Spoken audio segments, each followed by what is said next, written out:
Welcome to the Moon in Gemini. This is a deep dive, the natal moon phase, the emotional pattern you were born inside. Imagine finally understanding the root of your deepest emotional reactions, not as a flaw, not as something to fix, but as a pattern you were born inside of. This episode is not about personality labels. It is about orientation. When you understand your natal moon phase, you gain a map to your emotional timing. How you begin, how you respond, how you process, and how you release. This knowledge doesn't make emotions disappear. It makes them legible. And legibility is power. Now, what is a natal moon phase? Your natal moon phase is the relationship between the sun and the moon at the moment of your birth. Not the sign, not the house, the phase. It describes how your consciousness, which is the sun, and your instincts, which are the moon, relate to one another. How action and feeling meet or fail to meet. How you experience emotional momentum across time. Everyone is born into one of the 8 moon phases. Each one is an emotional archetype, not a mood. This phase becomes a baseline rhythm you carry for life. Now, why does this matter? Most people struggle emotionally not because they're broken, but because they're trying to live out of sync with their native rhythm. Your moon phase explains why you start things the way you do, why certain emotional cycles repeat, why endings, beginnings, or pauses feel especially charged, or why the rest of us come easily or feels impossible. This is not self-improvement astrology. This is self-permission. Now on to the 8 natal moon phases. We start with the new moon, where it's instinctive becoming. You were born at the beginning of the cycle. Your emotional life is oriented towards emergence, not reflection. You may act before fully understanding why, feel driven by inner pressure without clear narrative, or experience identity as something continuously forming. Your work is not to slow down. It is to trust the intelligence of your instincts. For example, new moon in Aries, your emotions arrive as impulse. Feelings are acted on before they're named. There is little patience for emotional analysis. The body moves first, understanding follows later. New moon in Cancer, emotional beginnings are deeply internal. Feelings surface as needs before words. Attachment forms quickly and often without conscious choice.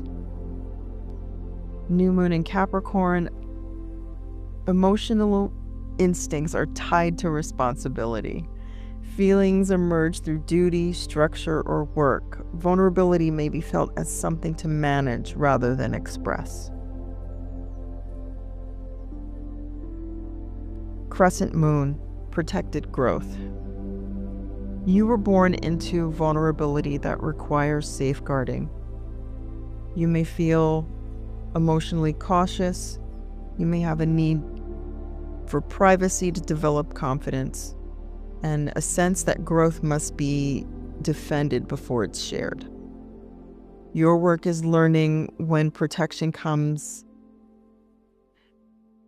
It comes before isolation. And when it is sacred, it takes time for incubation. Here are some examples. A crescent moon in Taurus shows emotional growth is slow, deliberate, and private.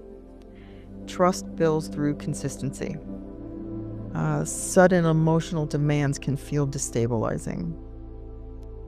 A crescent moon in Pisces, your emotional boundaries are thin, so protection is essential. Solitude and spiritual containment are necessary for emotional maturation. First quarter. Tension as fuel. You were born into friction. Emotionally, you grow through conflict and challenge. You may feel alive when something must be confronted. When you experience emotional pressure as motivation, or when you struggle with restlessness or impatience. Your work is not to avoid struggle, but to stop manufacturing it when it's no longer necessary. The first quarter moon in Leo, emotional tension pushes towards self-expression. Conflict often centers around recognition, pride, or being seen authentically. First quarter moon in Aquarius, emotional conflict arises between individuality and the collective belonging. Growth comes through challenging norms or emotional detachment patterns. Gibbous moon, refinement and adjustment. You were born into preparation. Emotionally, you sense what could be better. You may feel perpetually unfinished, refine, polish, improve, struggle with satisfaction. Your work is knowing when refinement becomes erosion and when enough truly is enough. Some examples. Gibbous moon in Libra. Emotional refinement happens through relationships. There's a constant sense that balance could be improved, conversations clarified, dynamics adjusted. The gibbous moon in Sagittarius. Emotional adjustment comes through meaning making. Feelings are questioned, reframed, and expanded in search of truth. The full moon, relational illumination. You were born at the peak of awareness. Emotionally, you are oriented towards mirrors and relationships. You may process feelings through others, experience heightened emotional awareness, or feel split between inner needs and outer demands.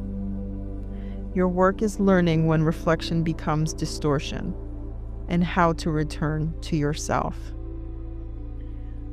Full moon in Gemini, emotions peak through dialogue. Feelings are processed out loud, often through multiple perspectives or conversations. Full moon in Taurus, emotional culmination centers on security and worth. Feelings become undeniable when stability is threatened or affirmed. Disseminating moon, meaning and transmission. You were born after culmination. Emotionally, you seek purpose through sharing. You may feel compelled to explain, teach, or communicate, process emotions through articulation, or struggle when your insights go unheard. Your work is discerning what needs to be shared and what needs to be integrated quietly. A disseminating moon in Virgo, emotions are communicated through service and practical improvement. Feelings are expressed by fixing, helping, or refining. Disseminating moon in Sagittarius. Emotions seek expression through teaching, storytelling, or philosophy. Feelings want to mean something larger. Last quarter. Reorientation and crisis of meaning. You were born into reckoning. Emotionally, you question structures, internal and external. You may feel out of step with norms, experience periodic identity resets, carry a sense of urgency around change. Your work is releasing what no longer fits without burning down what still supports you. A last quarter moon in Aries is emotional reckoning leading to decisive separation. Old identities are shed quickly, sometimes abruptly. A last quarter moon in Cancer brings emotional reckoning that centers on belonging and attachment, and old emotional loyalties may be released painfully but necessarily. Balsamic, completion and threshold. You were born at the end of a cycle. Emotionally, you carry closure and liminality. You may feel old beyond your years, sense endings before others do, or struggle with fatigue or detachment. Your work is not to rush renewal, but to honor the wisdom of completion. For example, balsamic moon in Gemini. Emotions are processed through quiet reflection and internal dialogue. There may be mental fatigue or a sense of, I've thought this through already. Words are conserved. Balsamic moon in Scorpio. Emotional endings are profound and private. There's an instinctive awareness of what must die, often before others sense it.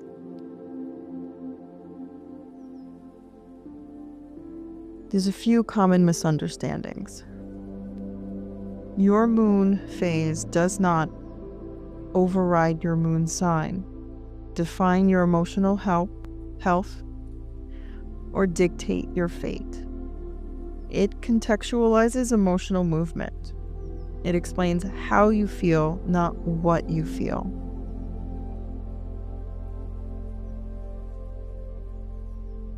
How do you naturally begin emotional processes?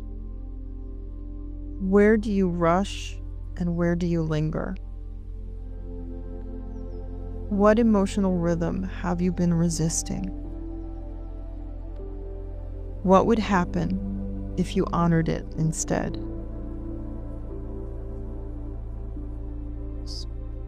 There's some practical implications for witches when it comes to your natal moon phase.